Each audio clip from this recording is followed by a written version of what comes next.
આજે આપણે બે એવી જાહેરાતોનું પૃથ્થકરણ કરવાના છીએ જે કોઈની પણ કારકિર્દીનો આખો માર્ગ બદલી શકે છે.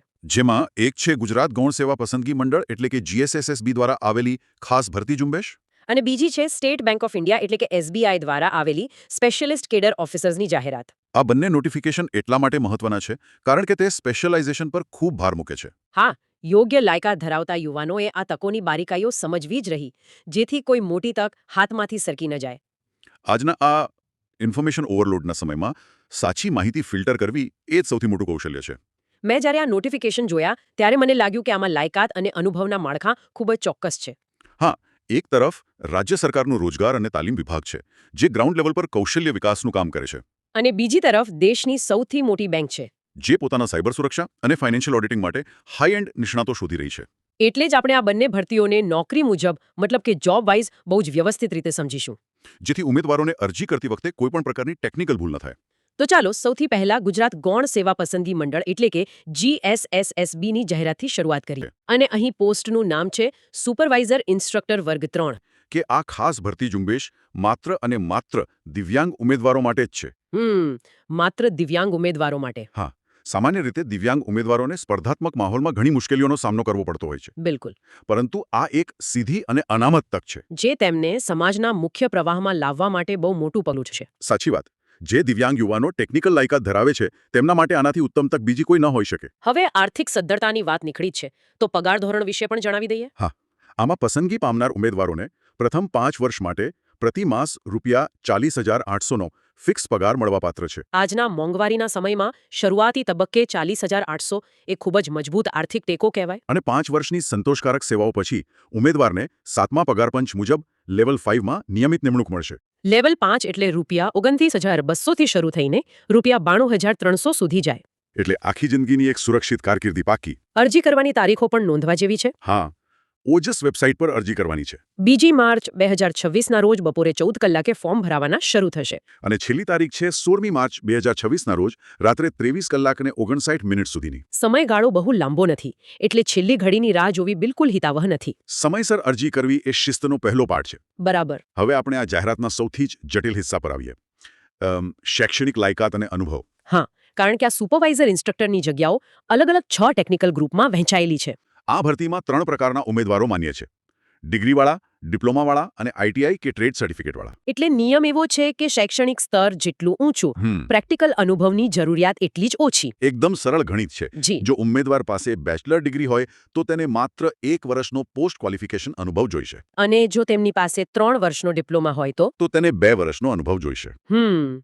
અને જો ઉમેદવારે માત્ર ધોરણ 10 પાસ કર્યા પછી સંબંધિત ટ્રેડમાં CITS એટલે કે ક્રાફ્ટ ઇન્સ્ટ્રક્ટર ટ્રેનિંગ સ્કીમ અથવા NCIC મેળવેલું હોય તો તેને 3 વર્ષનો પ્રેક્ટિકલ અનુભવ બતાવવો પડશે. એટલે આ 1 2 3નો નિયમ મગજમાં બેસાડી લેવાથી આખું નોટિફિકેશન એકદમ સ્પષ્ટ થઈ જાય છે. ડિગ્રી માટે 1 વર્ષ, ડિપ્લોમા માટે 2 વર્ષ અને સર્ટિફિકેટ માટે 3 વર્ષ. બિલકુલ. હવે ચાલો જોબ વાઇઝ દરેક ગ્રુપની જગ્યાઓ જોઈએ. સૌથી પહેલું છે કેમિકલ ગ્રુપ, જેમાં કુલ 7 જગ્યાઓ છે. ગુજરાતમાં કેમિકલ અને ફાર્માસ્યુટિકલ ઇન્ડસ્ટ્રીનું બહુ મોટું હબ છે. હા.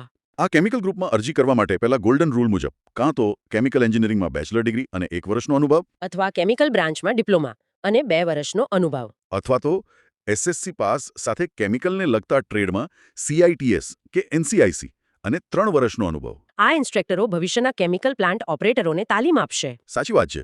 ત્યારબાદ બીજું ગ્રુપ છે refrigeration and air conditioning group. આમાં કુલ 3 જગ્યાઓ ફાળવવામાં આવી છે. આજના ક્લાઇમેટ ચેન્જ અને વધતા જતા કોલ્ડ સ્ટોરેજના નેટવર્કને જોતા આ ટ્રેડની માંગ સતત રહેવાની જ છે. આ માટે ઉમેદવારે મિકેનિકલ એન્જિનિયરિંગ બેકગ્રાઉન્ડ ધરાવતું હોવું જોઈએ. હા, મિકેનિકલ એન્જિનિયરિંગમાં બેચલર ડિગ્રી અને 1 વર્ષનો અનુભવ, અથવા મિકેનિકલ ડિપ્લોમા અને 2 વર્ષનો અનુભવ. અને ત્રીજા વિકલ્પ તરીકે SSC પાસ અને રેફ્રિજરેશન તથા AC ટ્રેડમાં સર્ટિફિકેટ સાથે 3 વર્ષનો અનુભવ. બરાબર છે. હવે ત્રીજું ગ્રુપ છે civil construction and infrastructure group, જેમાં 5 જગ્યાઓ છે. કોઈપણ રાજ્યના વિકાસનો પાયો એનું ઇન્ફ્રાસ્ટ્રક્ચર હોય છે. એટલે આ ગ્રુપમાં લાયકાત માટે સિવિલ એન્જિનિયરિંગ અથવા આર્કિટેક્ચર બ્રાન્ચમાં બેચલર ડિગ્રી અને 1 વર્ષનો અનુભવ માંગ્યો છે. વિકલ્પમાં સિવિલ કે આર્કિટેક્ચરમાં ડિપ્લોમા અને 2 વર્ષનો અનુભવ ચાલી શકે. અને જો ટ્રેડ સર્ટિફિકેટ હોય, જેમ કે ડ્રાફ્ટ્સમેન સિવિલ, તો 3 વર્ષનો અનુભવ જોઈશે. હવે ચોથું ગ્રુપ, જે આજની ડિજિટલ દુનિયાનું સૌથી મહત્વનું પાસું છે, ઇન્ફોર્મેશન ટેકનોલોજી ગ્રુપ, જેમાં કુલ 3 જગ્યાઓ છે. મેં આ ગ્રુપની લાયકાતમાં એક બહુ મોટી રાહત જોઈ છે. હા, અહીં માત્ર એન્જિનિયરિંગ ડિગ્રી જ નહીં પણ અન્ય કોમ્પ્યુટર કોર્સને પણ આવરી લેવાયા છે. એટલે કોમ્પ્યુટર સાયન્સ, આઈટી કે ઇલેક્ટ્રોનિક્સમાં એન્જિનિયરિંગ ડિગ્રી અને 1 વર્ષનો અનુભવ તો માન્ય છે જ. પણ જો કોઈ વિદ્યાર્થીએ BCA એટલે કે બેચલર ઓફ કમ્પ્યુટર એપ્લિકેશન અથવા BSc IT કર્યું હોય, તો તેઓ પણ 2 વર્ષના અનુભવ સાથે અરજી કરી શકે છે. આજ તો આ નોટિફિકેશનની સુંદરતા છે. વધુ લાયક ઉમેદવારોને તક મળે છે. હા, અને એટલું જ નહીં, આઈટી ગ્રુપમાં સંબંધિત વિષયમાં પોસ્ટ ગ્રેજ્યુએશન કરેલા ઉમેદવારો પણ માન્ય છે. અને અગાઉના ગ્રુપ્સની જેમ SSC પાસ અને IT ટ્રેડમાં સર્ટિફિકેટ સાથે 3 વર્ષનો અનુભવ ધરાવતા ઉમેદવારો પણ પાત્ર છે. ત્યારબાદ 5મું ગ્રુપ આવે છે ઇન્સ્ટ્રુમેન્ટેશન ગ્રુપ. આમાં 4 જગ્યાઓ છે. આધુનિક ફેક્ટરીઓ હવે ઓટોમેશન પર ચાલે છે, એટલે ઇન્સ્ટ્રુમેન્ટેશનની ભૂમિકા કરોડરજ્જુ સમાન હોય છે. આ ગ્રુપ માટે ઉમેદવાર પાસે ઇન્સ્ટ્રુમેન્ટેશન કે ઇન્સ્ટ્રુમેન્ટેશન એન્ડ કંટ્રોલ, અથવા મેકેટ્રોનિક્સ, હા, મેકેટ્રોનિક્સમાં બેચલર ડિગ્રી અને 1 વર્ષનો અનુભવ હોવો જરૂરી છે. અથવા આ જ વિષયોમાં ડિપ્લોમા અને 2 વર્ષનો અનુભવ. અને પેલો ત્રીજો વિકલ્પ, ટ્રેડ સર્ટિફિકેટ અને 3 વર્ષનો અનુભવ. આ પાંચેય ટેકનિકલ ગ્રુપ પછી છઠ્ઠું ગ્રુપ એવું છે જે એકદમ અલગ તરી આવે છે. હા, આ છે એમ્પ્લોયેબિલિટી સ્કિલ્સ ગ્રુપ, જેમાં 5 જગ્યાઓ છે. આમાં કોઈ ટેકનિકલ ડિગ્રી નહીં, પણ મેનેજમેન્ટ ડિગ્રીની માંગ કરવામાં આવી છે. અને આ બાબત બહુ સમજવા જેવી છે. હા, સરકારને ખ્યાલ છે કે માત્ર મશીન ચલાવતા આવડવું પૂરતું નથી. બિલકુલ. ઇન્ડસ્ટ્રીમાં કામ કરવા માટે સંચાર કૌશલ્ય એટલે કે કમ્યુનિકેશન સ્કિલ્સ અને પર્સનાલિટી ડેવલપમેન્ટ પણ એટલા જ જરૂરી છે. એટલે આ ગ્રુપ માટે લાયકાત તરીકે MBAની ડિગ્રી અને કમ્યુનિકેશન સ્કિલ્સ શીખવવાનો 1 વર્ષનો અનુભવ માંગ્યો છે. અને જો ઉમેદવાર પાસે માસ્ટર્સ ડિગ્રી ન હોય અને માત્ર BBAની ડિગ્રી હોય તો તેઓ પણ સમાન ક્ષેત્રમાં એટલે કે ટીચિંગ કે ટ્રેનિંગમાં 2 વર્ષના અનુભવ સાથે અરજી કરી શકે છે. આ 6 ગ્રુપની લાયકાતની વાત તો આપણે બહુ સરસ રીતે પૂર્ણ કરી. આ ચોક્કસ જાહેરાત પસંદ કરી એપ્લાય નાઉ પર ક્લિક કરવું પડશે. અને સૌથી અગત્યનું, ફોર્મ કન્ફર્મ કરવું પડશે. હા, કન્ફર્મેશન નંબર જનરેટ ન થાય ત્યાં સુધી તમારી અરજી મંડળના ચોપડે નોંધાતી જ નથી. આ ઉપરાંત આમાં વિધવા મહિલા ઉમેદવારો માટે એક ખાસ જોગવાઈ છે. હા, મેં જોયું. જો કોઈ મહિલા ઉમેદવાર વિધવા હોય તો તેમણે અરજી પત્રકમાં તેની નોંધ અચૂક કરવી. આવા ઉમેદવારોને તેમની સ્પર્ધાત્મક પરીક્ષામાં મેળવેલા ગુણના 5% વધારાના ગુણ મેરિટમાં ઉમેરી આપવામાં આવશે. આપણો બીજો સ્ત્રોત છે સ્ટેટ બેંક ઓફ ઇન્ડિયા એટલે કે SBIમાં સ્પેશિયલિસ્ટ કેડર ઓફિસર્સની ભરતી. આજના આઉટસોર્સિંગ અને કોન્ટ્રાક્ટ બેઝ નોકરીઓના યુગમાં SBIની આ નોકરી રેગ્યુલર બેઝ પર છે. મતલબ કે આ કાયમી અને સંપૂર્ણ સુરક્ષિત નોકરી છે. બેન્કિંગ સેક્ટરમાં કારકિર્દી બનાવવા માંગતા નિષ્ણાતો માટે આ ડ્રીમ જોબ છે. આ ભરતી માટે ઓનલાઈન રજિસ્ટ્રેશનની પ્રક્રિયા 23 ફેબ્રુઆરી 2026થી શરૂ થશે. અને 15 માર્ચ 2026 સુધી ચાલશે. આમાં 2 અત્યંત પાવરફુલ પોસ્ટની જાહેરાત કરવામાં આવી છે. ચાલો, પહેલી પોસ્ટ વિશે ડીપ ડાઇવ કરીએ. આ પોસ્ટ છે ડેપ્યુટી મેનેજર IS ઓડિટ એટલે કે ઇન્ફોર્મેશન સિસ્ટમ્સ ઓડિટ. આ MMGS 2 એટલે કે મિડલ મેનેજમેન્ટ ગ્રેડ સ્કેલ 2ની પોસ્ટ છે. આનો સીધો અર્થ એ છે કે તમે એન્ટ્રી લેવલ ક્લાર્ક તરીકે નહીં, પરંતુ સીધા મિડલ મેનેજમેન્ટના સિનિયર અધિકારી તરીકે બેંકમાં પ્રવેશો છો. આમાં 40 રેગ્યુલર અને 3 બેકલોગ મળીને કુલ 43 જગ્યાઓ છે. ઉંમરની મર્યાદા 25 થી 35 વર્ષની છે, જે 31 જાન્યુઆરી 2026ના રોજ ગણવાની રહેશે. મને લાગે છે કે આ IS ઓડિટની પોસ્ટ સામાન્ય IT પ્રોફેશનલ માટે નથી. બિલકુલ નહીં. બેંકો આજે રોજના હજારો સાયબર હુમલાઓનો સામનો કરી રહી છે. તેમનો ડેટા એ જ તેમની સૌથી મોટી સંપત્તિ છે. એટલે જ આમાં લાયકાતનું સ્તર બહુ ઊંચું રખાયું છે. ઉમેદવાર પાસે computer science, software engineering, IT કે ઇલેક્ટ્રોનિક્સમાં ઓછામાં ઓછા 50% ગુણ સાથે ડિગ્રી હોવી જોઈએ. એટલે કે BTech કે BScની ડિગ્રી અથવા તો BCA, MCA કે MTech, MSc કરેલું હોય તો પણ 50% ગુણ સાથે માન્ય છે. પરંતુ ડિગ્રી કરતાં પણ અગત્યનો છે અનુભવ. હા, આ સ્કેલ 2ની પોસ્ટ હોવાથી ન્યૂનતમ 3 વર્ષનો ફરજિયાત અનુભવ માંગવામાં આવ્યો છે. અને આ અનુભવ કોઈ સામાન્ય IT કંપનીનો નહીં. ના, પણ BFSI સેક્ટરમાં એટલે કે બેન્કિંગ, ફિનાન્શિયલ સર્વિસીસ એન્ડ ઇન્સ્યોરન્સમાં અથવા તો સાયબર સિક્યોરિટી અને IT ઓડિટ કરતી કન્સલ્ટન્સી ફર્મમાં હોવો જરૂરી છે. અને આમાં કેટલીક અત્યાધુનિક સ્કિલ્સનો ખાસ ઉલ્લેખ છે. જેમ કે VAPT ટૂલ્સ.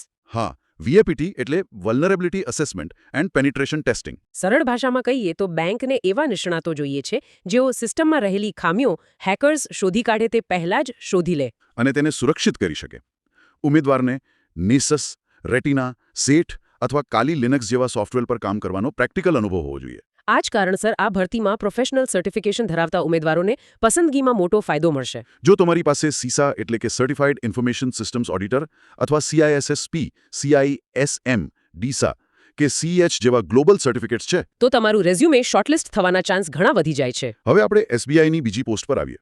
આ પોસ્ટ ફાઇનાન્સના નિષ્ણાતો એટલે કે ચાર્ટર્ડ એકાઉન્ટન્ટ્સ માટે છે. પોસ્ટનું નામ છે deputy manager chartered accountant internal audit. આ પણ MMGS 2 સ્કેલની જ પોસ્ટ છે. આમાં કુલ 61 જગ્યાઓ છે, જેમાં 57 રેગ્યુલર અને 4 બેકલોગ છે. આ માટે ઉંમરની મર્યાદા 21 થી 35 વર્ષની છે. આની શૈક્ષણિક લાયકાત એકદમ સીધી અને સ્પષ્ટ છે. ઉમેદવાર CAની ફાઇનલ પરીક્ષા પાસ કરેલો હોવો જોઈએ. અને તેની પાસે ICAIની એક્ટિવ મેમ્બરશિપ હોવી ફરજિયાત છે. અહીં પણ સીસા અથવા ડીસાનું સર્ટિફિકેટ ધરાવતા ઉમેદવારોને પ્રાથમિકતા અપાશે. બેંકમાં ઇન્ટરનલ ઓડિટરનું કામ સિસ્ટમને પારદર્શક રાખવાનું અને જોખમો ઘટાડવાનું છે. એટલે આ સીએની પોસ્ટ માટે 1 વર્ષનો પોસ્ટ ક્વોલિફિકેશન અનુભવ માંગવામાં આવ્યો છે. અને આ અનુભવ બેંકના સ્ટેચ્યુટરી ઇન્ટરનલ કે કોન્કરન્ટ ઓડિટનો હોવો જોઈએ. જો ઉમેદવારે કોઈ એવી સીએ ફર્મ સાથે કામ કર્યું હોય જે બેંકોનું ઓડિટ કરતી હોય તો પણ તે અનુભવ માન્ય ગણાશે. હવે આટલી હાઈ પ્રોફાઇલ પોસ્ટ છે તો બધાને એમ લાગશે કે આની લેખિત પરીક્ષા કેટલી અઘરી હશે. આ જ તો આ જાહેરાતની સૌથી મોટી હાઇલાઇટ છે. અચ્છા, હા, આ સ્પેશિયાલિસ્ટ કેડરની ભરતી છે જ્યાં તમારી ડિગ્રી અને તમારો અનુભવ એ જ તમારી લેખિત પરીક્ષાની ગરજ સારે છે. એટલે આમાં કોઈ લેખિત પરીક્ષા નથી? બિલકુલ નહીં. આ ભરતીમાં કોઈ પણ પ્રકારની પ્રિલિમ કે મેન્સ લેખિત પરીક્ષાનો ઉલ્લેખ નથી. અરે વાહ. આખી પસંદગી પ્રક્રિયા માત્ર શોર્ટલિસ્ટિંગ અને ઇન્ટરવ્યૂ પર આધારિત રહેશે. હા, આનો અર્થ એ થયો કે શોર્ટલિસ્ટિંગ કમિટીનો રોલ ખૂબ જ મહત્વનો બની જાય છે. અરજી કરનાર દરેક વ્યક્તિને ઇન્ટરવ્યૂ માટે બોલાવવામાં આવશે નહીં. બેંક દ્વારા બનાવવામાં આવેલી કમિટી લાયકાત, અનુભવ અને સર્ટિફિકેશનના આધારે ઉમેદવારોનું કડક સ્ક્રીનિંગ કરશે. અને માત્ર શોર્ટ લિસ્ટ થયેલા ઉમેદવારોને જ ઇન્ટરવ્યૂ માટે આમંત્રિત કરશે. બરાબર. અને આ ઇન્ટરવ્યૂ 100 માર્ક્સનો રહેશે. બેંક અગાઉથી નક્કી કરશે કે આ ઇન્ટરવ્યૂ પાસ કરવા માટે ન્યૂનતમ કેટલા માર્ક્સ લાવવા જરૂરી છે. આખરી મેરિટ લિસ્ટ સંપૂર્ણપણે ઇન્ટરવ્યૂમાં મેળવેલા ગુણના આધારે ઉતરતા ક્રમમાં તૈયાર કરવામાં આવશે. જો એવું બને કે કટ ઓફ પર 2 ઉમેદવારોના માર્ક્સ સરખા થઈ જાય તો જે ઉમેદવારની ઉંમર વધુ હશે તેને મેરિટમાં પ્રાધાન્ય આપવામાં. જો કોઈ આવી ઉત્તમ તક ભવિષ્યમાં ચૂકવા ન માંગતો હોય અને તમામ નોકરીઓની લેટેસ્ટ અપડેટ ઘરે બેઠા મેળવવા માંગતું હોય તો તેમણે શું કરવું જોઈએ? તો તેમણે અમારી વેબસાઇટ mogerumehona.in મતલબ કે mogerumehona.in ની રોજ વિઝિટ કરવાનું કાયમી ધોરણે શરૂ કરી દેવું જોઈએ. ત્યાં દરેક માહિતી એકદમ પારદર્શક અને સરળ ભાષામાં મળી રહે છે. અને હા, જો આપ સૌને અમારો આજના આ ડીપ ડાઇવનો એપિસોડ પસંદ આવ્યો હોય અને માહિતી ઉપયોગી લાગી હોય તો મોઘેરું મેહોણા ચેનલને સબસ્ક્રાઇબ કરવાનું બિલકુલ ચૂકશો નહીં. આ ડીપ ડાઇવને લાઇક કરો અને સ્પર્ધાત્મક પરીક્ષાઓની રાત દિવસ તૈયારી કરતા મિત્રો સાથે જરૂરથી શેર કરો. અને જો ફોર્મ ભરવામાં કોઈ મૂંઝવણ હોય અથવા કોઈ સૂચનો હોય તો નીચે કોમેન્ટ કરીને ચોક્કસથી જણાવો. અમે કોમેન્ટ્સ વાંચવા આતુર છીએ. ફરી મળીશું આવા જ એક નવા ઊંડાણપૂર્વક વિશ્લેષણ સાથે. ત્યાં સુધી માહિતીગાર રહો, તૈયારી કરતા રહો અને નવી સ્કિલ્સ શીખતા રહો.